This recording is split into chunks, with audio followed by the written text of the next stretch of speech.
global health. And we actually have a session at the end of the day on the U.S. healthcare system, but that's not what we're talking about here, although it may get referred to.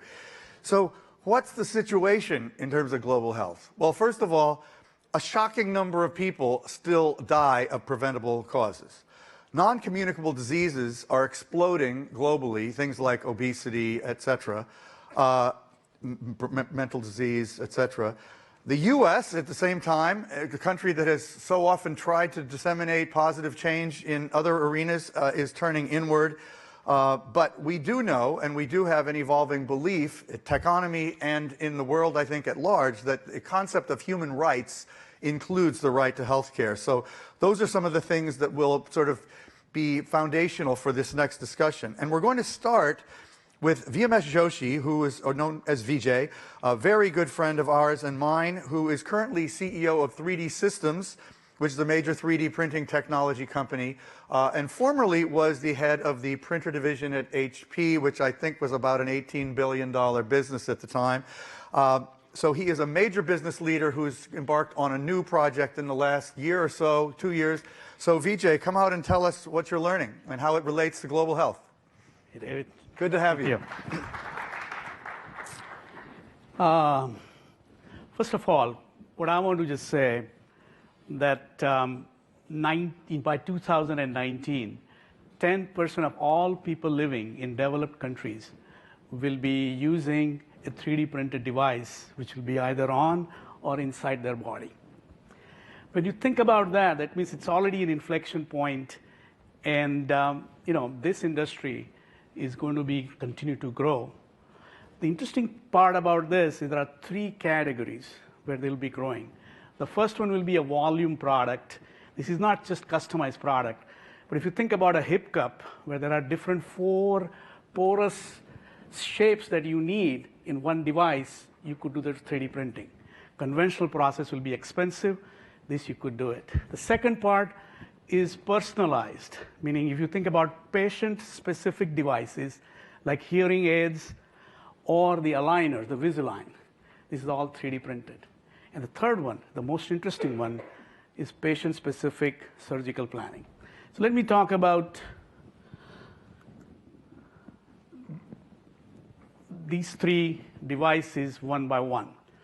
So as I said, the hip cup will be the one which right now is growing rapidly, because all these shapes, you can create more shapes, more ways with 3D printing. 95% of hearing aids, the shells are done with 3D printing.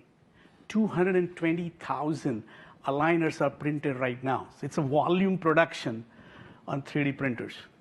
The Align company is growing rapidly because the penetration is still only 10%. Now, let me make it personal. Let me talk about how surgical planning has changed lives of these twins dramatically.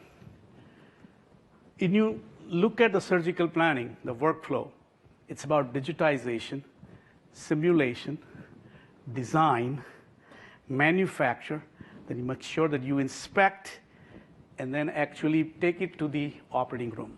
So let's talk about digitization. So the two twins, their CT scan was converted from 2-dimensional into a 3-dimensional model.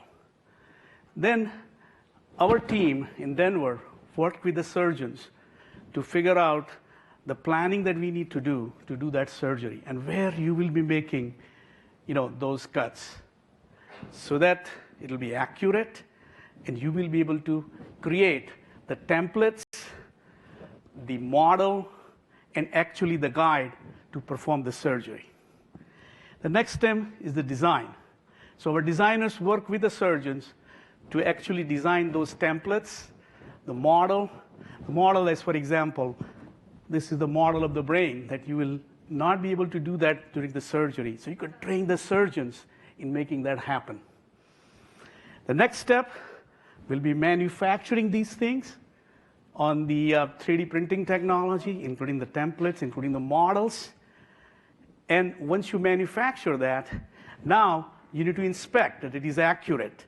It will be the right thing that when they put on the skull of those twins that will be accurate, you could make the cuts. You would inspect, it is accurate. You know, to make sure that you also take it to the operating room, clean and sterilize, and perform the surgery. Let me show you the video here. So this is actual surgery getting done with the two twins, the twins essentially. And you know, they were waiting for this operation. October 2016, they were taken to the operating room. The parents, Nicole and Kristen, were waiting for this moment. And that happened right in the surgery room. Our team was inside with them. They were making sure that the operation will be done right. The surgeons were also excited. Dr. James Goodrich, he's the expert performing this thing. And think about actually creating. This surgery lasted for 27 hours.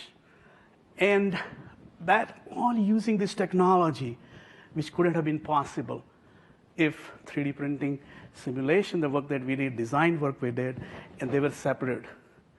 And they, for the first time, looked at each other. They never had done that. Think about that. And that's the beauty. And that's where the world is going. How we can make, you know, the technology, the good thing, to really have a meaningful life. Take it forward. I believe that the transplant industry is going to be very important. Think about 220,000 transplants is required. Only 75% never get any transplant organ. The bioprinting technology is going to change that. We are working on ultra-high resolution printing the scaffolds. And then we are partnering with United Therapeutics with their technology to recellularize those scaffolds and then prepare that to transplant to the recipient so that all those 75% people who are not getting the transplant will be able to do that. That's for the future. That's the transformation. Thank you. Thank you, Vijay.